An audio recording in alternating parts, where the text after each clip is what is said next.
menopause, yeah, it's not a subject often talked about, and until fairly recently there wasn't even that much research into it, which is strange because in the end it does affect half of the human population. Maybe it has something to do that most of the research in the olden days was done by the other half, but also women find it a bit of an embarrassing subject to talk about. First of all, it's associated with growing old, as if that would be a bad thing if we take into account that the only alternative to growing old is dying young, and we don't want that either.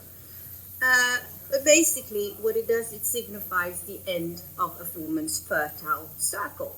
And since it happens pretty late in life usually, that shouldn't be such a bad thing either, unless we chose to attach our value to being regarded as breeding hens. So let's talk about it now. So exactly, what is the menopause? It's a widely misconception that menopause is a period in a woman's life that she will have to go through.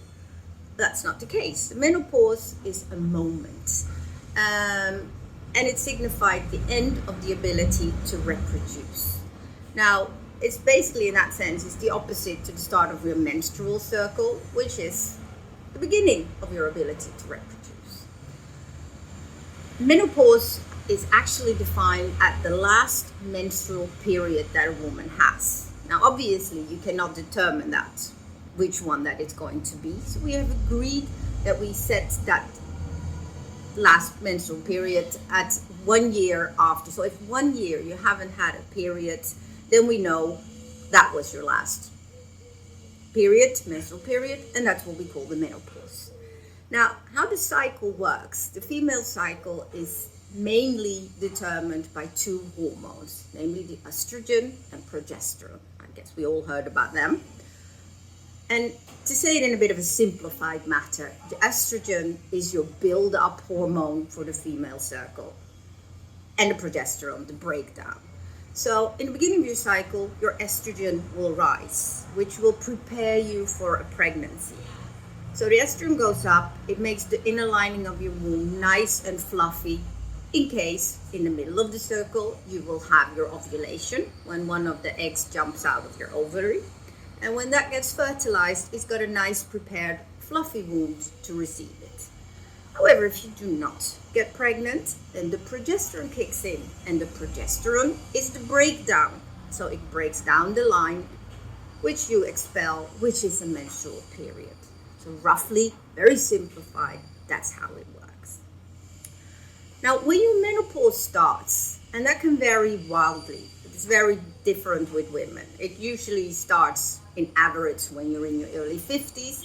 Some women, it can start 40s, can even start as late as when you're 60. It's quite widely varied.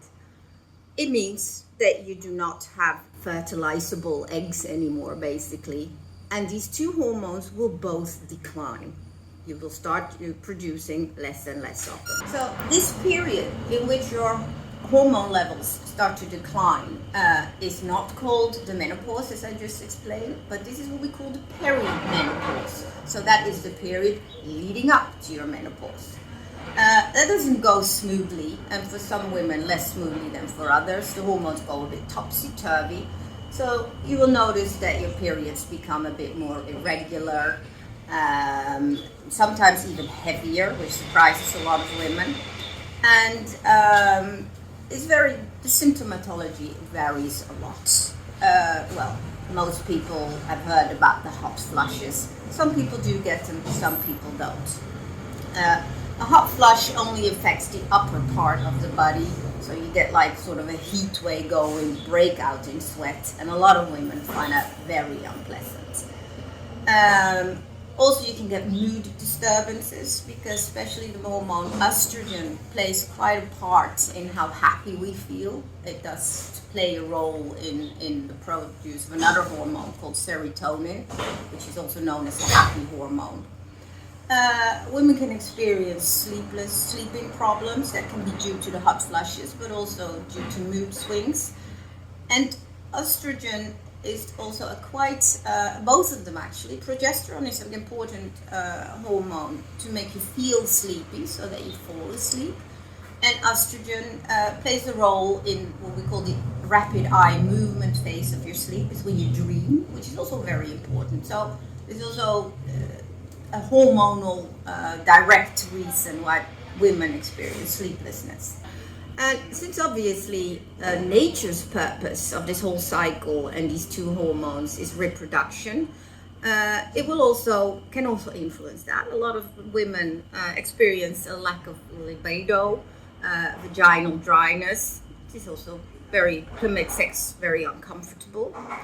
And what a lot of people don't like women is it can lead to weight gain. It gets harder to maintain your weight. Then, of course, what can we do about it? So, what can women do to alleviate these symptoms? By the way, I don't really like calling them symptoms because that makes it sound like a disease, which of course it is not. It's a natural part of every woman's life. Well, the most obvious thing is to replace these hormones, which we called hormone replacement therapy, HRT.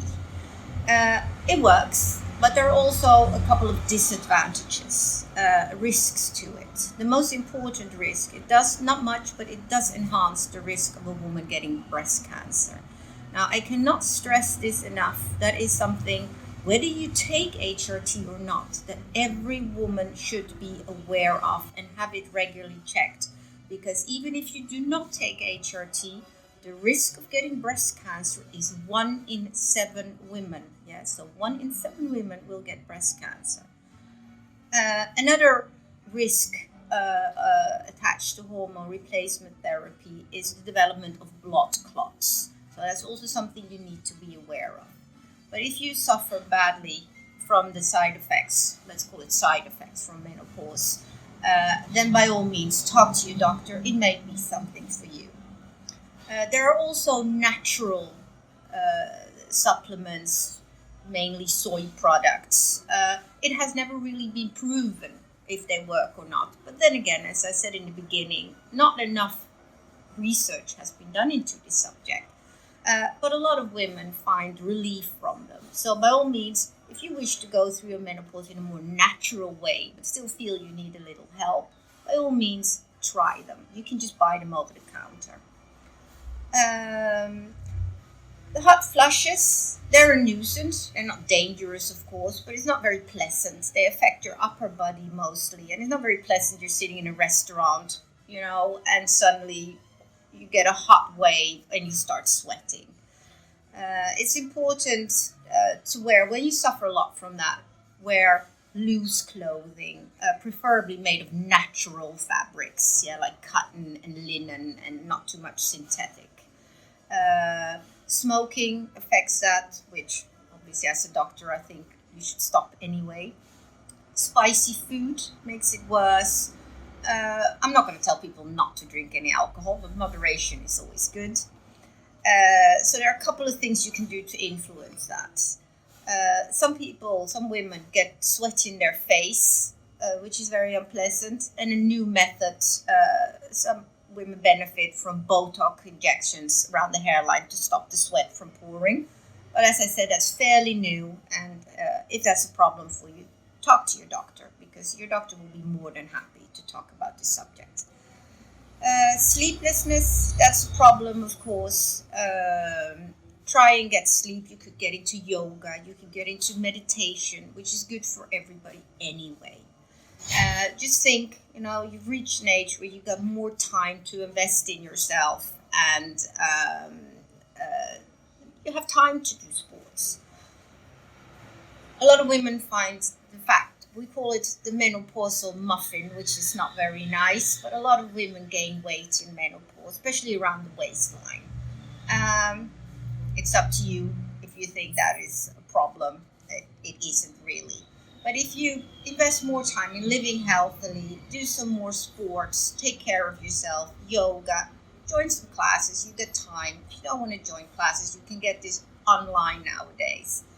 And that will usually help you keep your weight in shape if you want to, if that is an important thing to you.